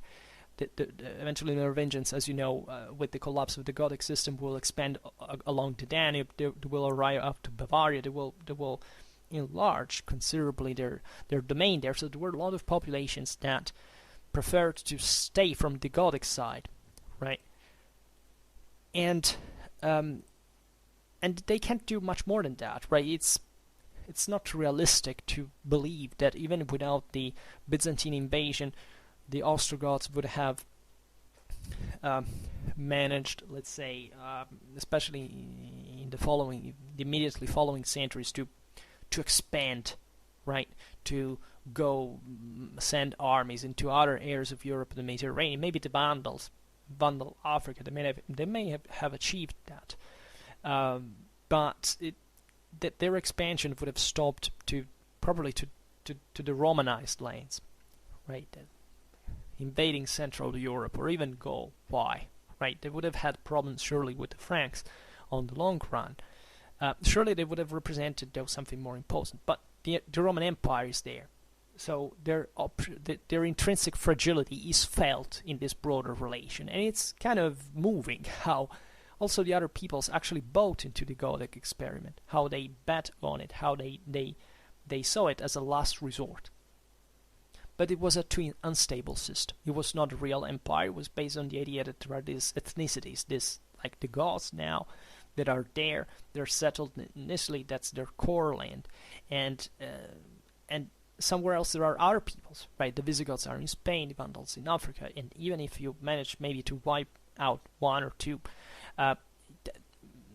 still, either you expand the concept of your political institutional culture to make it become something more Roman-like in nature, which is something that the Goths didn't want, because it would have meant to become too Romanized in a situation where Italy could be reincorporated easily, and it would happen into the Roman Empire, albeit unsuccessfully on the long run for the same Byzantines. And in this perspective, I would like to stress specifically such a concept. I mean, the existence of just sometimes even in a way, even for the first time, right, in European history, of certain specific national and identities in the Latin sense of the word of natio, right, that overlap to certain also modern national realities. Not necessarily because you want to force the parallelism between, I don't know, the Ostrogoths and Italy, or the Franks and France, and the Visigoths in Spain, but essentially you have there Italy, France, and Spain that are the most important Western realities yet at that time, that are largely Romanized. They have a common background, but they're not, which is common not because of Romanization, not only because of Romanization, not only because of Christianization, but also because of a properly Western, mostly Latin or Celto-Latin or Celto-Latin Germanic, and also in their Catholicism, in their Christianity, they have a specific different dialectic that still needs to be formally defined, right? This will happen especially after the Gothic War, and because of the Gothic War, think about Saint Benedict, that becomes the patron of Europe exactly because of its formula that is born out of post-Gothic Italy, of the destruction, of the misery of the desert created there. But they are something different from the empire, or better, that specific empire, right? The idea of an empire was there in a way or another, in larger or smaller scale. All these polities thought they were their own empire, even if formally they didn't call themselves as such, right? They were all inspired by the Roman Empire. This happens at all levels. The Goths, the Franks, at this point they all reason as if what do we do in order to copy the empire in a way, but still preserving their own non-Roman model, right? This is concretely important. The Visigothic, these are all Germanic kingdoms, right? We call them Romano-Germanics because of the enormous weight of Roman culture and of the Romance elites, etc., in the system. But these are formally all Germanic realities. They're not like a chunk of the Romans, right? The Romans see them also as, yes, federati, but in this sense exactly as allies, therefore something different from Rome. These are not Romans. These are those peoples there that we give them some land to stay on our behalf, but they're something different. The Romans naturally have a strongly territorialized culture, political vision, right? The Germans still do not have. Hell, as we've seen, these ones, especially the Goths, had just migrated into the place from an overwhelmingly semi-nomadic background, right? But that is in my opinion, a very important compromise, mediation, negotiation, hence an agreement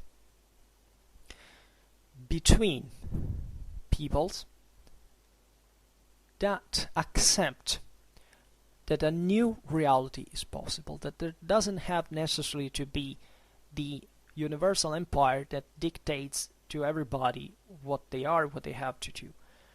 Which is also, in a way, aside from its impositive state, it's also a great model of civilization, as we know. But in here, we live with very different balances of power, right, that are also expressed by the shortcomings, after all, of the Justinian reconquest on the long run. But I think, personally, they did a good job from their own side. But I mean, we're literally talking about structural shortcomings, right? Aside from the pandemic, but literally here we're not living in we're not in 2nd century AD. There are less agricultural, demographic resources. It's a problem to carry out certain conquests and so on. So a lot now has to be based on dialogue between the various peoples. So I find of extraordinary importance that, aside from the internal Italian dialogue between the Romans and the Germans, there is a dialogue between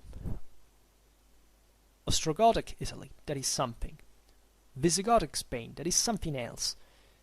All this cluster of Germanic peoples and tribes of Central Europe, that are definitely also on their own something else, right, from the others, that see a common interest, right, in opposing themselves to the imperialistic expansion of the Merovingians and of the Roman and of the Byzantines. Let's call them the Byzantines. Now, I made a video of 2 hours and a half to explain why I use the term Byzantine, so please go look at that if you don't like it, but just know that I perfectly know that it's, yeah, the word the Romans, and there is no doubt of sort about it.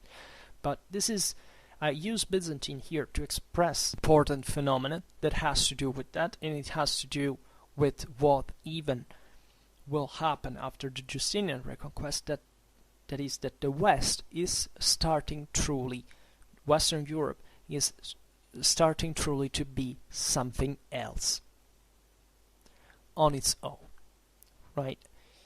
And the Romano-Italic senators that we have seen here, we are loading them with the responsibility, after all, of having brought to an end the Gothic rule, and to have called the Byzantines, and to have produced a real disaster for Italy, because there is no doubt of that.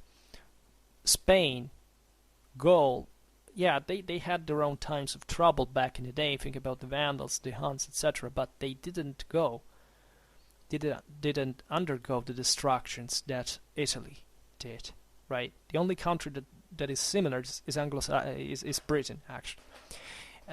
And before even the Anglo-Saxon migration, actually, because Britain had a traumatic break after the retreat of the Roman legions within the same island, for reasons that now we don't explain. But that's also why I care about talking about Longobarд history, because Longobard history shows, very importantly, what happens in this land, in this country of Italy, that was theoretically the cradle of Romanity proper, right? And that instead chose, in front of the option, not to be Roman, and true Roman, because they were the Byzantines there, they were true Romans in that sense, as an empire. But they chose the German model. They chose it, right? They chose it.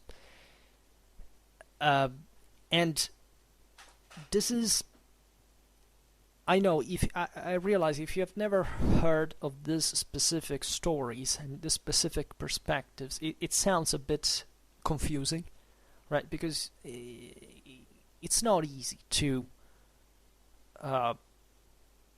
to enter for the first time if you've never heard of it in these specific balances. But they were very subtle balances. Here, as we were saying before, we cannot cut the thing, the Germans, the Romans, and that's it. There is something more to it. Something much deeper, much more articulated, right? There is something that is properly political in the truly civil sense of the term that must be understood. The decline of Ostrogothic Italy passes through the the turn that Ostrogothic policy takes itself, in a way.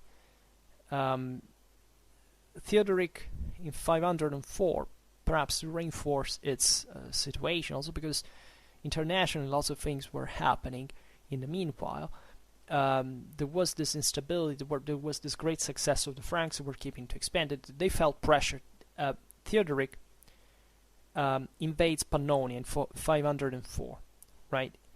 The disputes between Arians and Catholics within the elites of the peninsula start to rise, right? And there is especially this moment of the recomposition of the schism between the churches of Rome and Constantinople in 519 that makes that reveals that separation that already the Romano-Italic Senate had, that distrust that it had towards Constantinople, but after this, in which the papacy is also dramatically involved, but after this recomposition, they come in line together as far as at least the Goths were concerned. Theodoric is at this point, he's often depicted as a tragic hero, because objectively things started to go downhill from there. Starts to suspect, probably rightfully, right, of his older and most faithful collaborators, up to the condemnation to death with the, accusation of treason of Boethius and of his father-in-law Symmachus, that was president of the Senate, and persecuting others. You see here where this thing is happening. It's not happening in the streets. It's not that there are Goths that are butchering Roman Catholics. There is here literally and likely a conspiracy in Ravenna that wants to take out the Goths in a way that wants to start working for making the Romano-Italic senatorial system being reabsorbed into the broader, system of Constantinople, getting rid of these Germans, because what the hell they are? The Italic Roman, the Romano-Italic senatorial elite is extremely full of itself, and also rightfully, because they're truly the last, in terms of education, they're truly the last true Romans. They know who they are, that these were very ancient senatorial families of enormous culture. There is a reinjection of this culture during the Gothic War, where many refugees of the senatorial elite go to Constantinople, and they bring in there a literary and artistical sophistication that in Constantinople did not exist, right? Truly, the depositories of the Roman, of the Latin legacy were truly the Romano-Italic senators. Incredibly much. And I would like, just for being not being biased, to naturally, or to understand also the perspective of these aristocracy, right? They didn't play this smartly. To me, this is evident. But objectively, from their own point of view, what other destiny could there be but within Rome, right? The Germans were perceived as their peers, something insulting, right? They were, after all, governing the land. They had this ambiguous and most obvious, however, desire to be delegated by Constantinople, but at the same time to rule the land as their own kingdom, because they truly had created a kingdom in many ways. They monopolized the army. They had surely a weight on the local politics. So it's obvious that the elite wanted to get rid of them. It's just they did it in the wrong way. And also the Goths didn't play it well, right? Because Theodoric is considered like this end of his life to have become darker, right? Kind of there is this shadow that lingers over the assassination of Boethius, all the myth that he eventually was obsessed by this figure, that he even recognized Boethius' face in a large fish that was brought to him at dinner. These are old stories. Like, it's not that by the 6th century we have a realistic depiction of what the personal opinions concretely were. It's all very stylized, etc. But we can definitely understand what the problem was for real. Theodoric probably was obliged to do it, or at least even if he made a mistake, the threat that was real. The problem is that there was no B plan, right? They had to basically go against the Romanity of the deal, and that was not affordable. So, just as a prequel to what we will discuss about the Gothic War, a few years after the death of Theodoric in 526, taking as casus belli the killing of the Queen Amalasuntha, that was Theodoric's daughter, right? After a plot that was carried out by Theodad that had been associated by the same Amalasuntha to the throne, and that differently from her was an exponent of the, let's say, Gothic and anti-imperial and nationalistic faction, but let's say, you understand these words are to be used very carefully.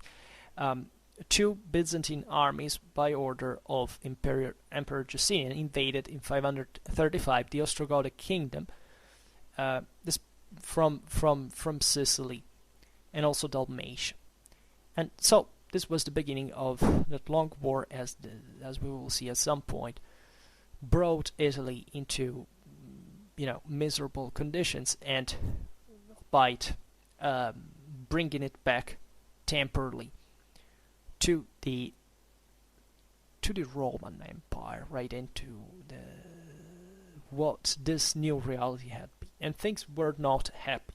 Right, the story that follows is dramatic. Again, it's definitely not fitting for the current times mood, but also because of the presence of the pandemic at the time of Justinian. But you know how these things go. I mean, history doesn't necessarily have to go well all the time, does it? Right? I like to tell this story as any other by highlighting what were the productive aspects of this, right? What was there of true effort and true intelligence to solve matters, important problems, and so on. My judgment on the Ostrogothic attempt is not favorable, telling the truth, to be fully honest. I mean, I admire it like hell. I think it's one of the single most romantic things you can think at, historically speaking. Also considering how it ended, what Totila attempted to do, the freeing of the colonists, the promise of Germanization, all these things that are very deep, historically speaking, especially in those times. They're truly remarkable, and they're surely the product of our Romano-Germanic culture already. That is already different from the one that starts happening in the East, right? But at the same time, I think that Theodoric's attempt, albeit surely very well carried out, right? He surely exploited any damn possibility. If you look at Theodoric's marriage policy, that was a freaking masterpiece. He managed to place his daughters and to marry also himself and other members of the family to the greatest rulers in Europe at the time, right? He did really work hard to expand his domains. Think about Provence, think about the Pannonia, and this broader reinforcements, also a reinforcement of the Alpine area of this crucial, also strategical dimension. This clever vassalage, or at least clientelar relation established with the Visigoths that weren't faring excessively well at the time, but and they were also threatened by the Franks.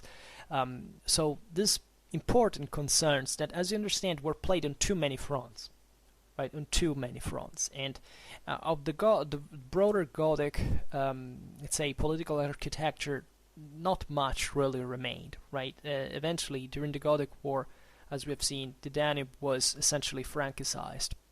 The Burgundians took over parts of the Alpine passes. The Visigoths, of course, continued to do their own thing. They shifted their, after 537, when they were defeated by the Franks, they shifted their center of their power from Aquitaine to Spain. So even in there was actually a Gothic regression in the spot, in spite of the important cultural influence in there. The Vandals were wiped out, but they had not been particularly favorable to the Goths. The Longobards were the great new players that entered in Pannonia, fresh from the Barbaricum. They entered newly. This very successful people that managed to pull it off right into a complicated situation, and even managed to eventually to seize Italy, and even to really turn away the combined Byzantine and Frankish attacks in the Po Valley, and they played it very cleverly on the long run. And as you know, we made a lot of videos on the Longobards. That's a people that must be studied, historically speaking, because what they accomplished, those guys, that was truly amazing for early medieval standards, and nobody talks about it. Also because nobody really knows much about it. The same Ostrogothic kingdom died. I mean, there isn't a specific Ostrogothic legacy that is observable in the Italian peninsula. There are toponyms that are associated surely to the Goths. There is a pretty good understanding even of where the specific garrisons were placed. There is a consequence, that a mark that they left, but it's the Ostrogothic side of it that basically flowed into the broader Germanic, mostly Longobard character eventually of early medieval Italy. Many Goths would actually, in fact, join the Longobard people. Many of the Gothic garrisons left in northern Italy, where the Byzantines had found them without even needing to fight them, because they immediately surrendered. Also surrendered in turn to the Longobards when they invaded the peninsula and basically blended into them, like other peoples, like the Thuringians, the Swabians. There were a lot of the Saxons, not many, but basically the Longobards were also a bit Saxon themselves at some point.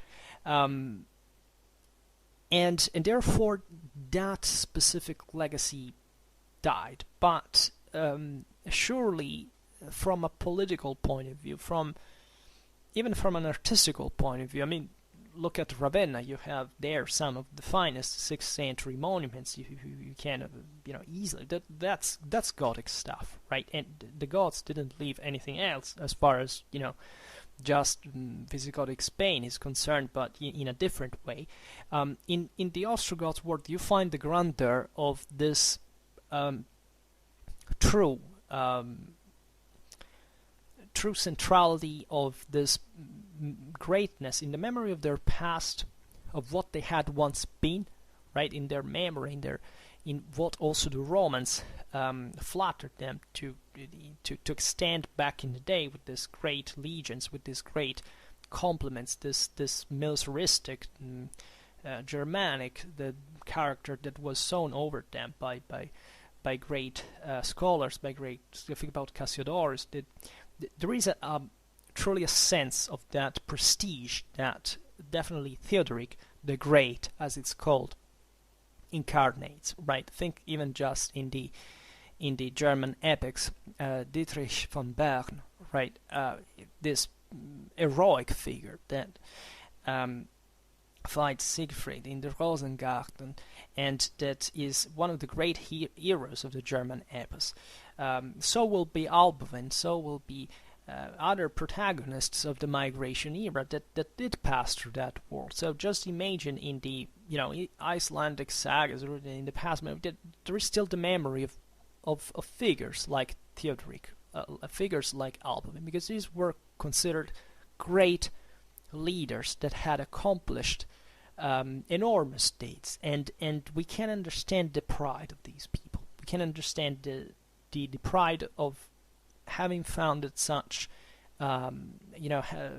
such a great kingdom in the heart of what the Roman Empire had been, and having received this important task, a responsibility to make Romans and Germans coexist in a world that didn't know much of that, not of that accomplishment, because of course Romans and Germans did behave well together in all the Romano-Germanic kingdoms, but this was the greatest challenge of all, as we have seen, of two peoples, a powerful Germanic people and a robust, structurally robust Romanic people, let's say, in the country, that coexisted for good 50 years, right, after all, and represented a point of reference for half of Europe, and all those who believed that an alternative to imperialism, to expansionism, could, after all, be present, that this world was absolutely not pacifistic, or, you know, surely all these peoples wanted to conquer one another, were no better than the Merovingians or the Romans.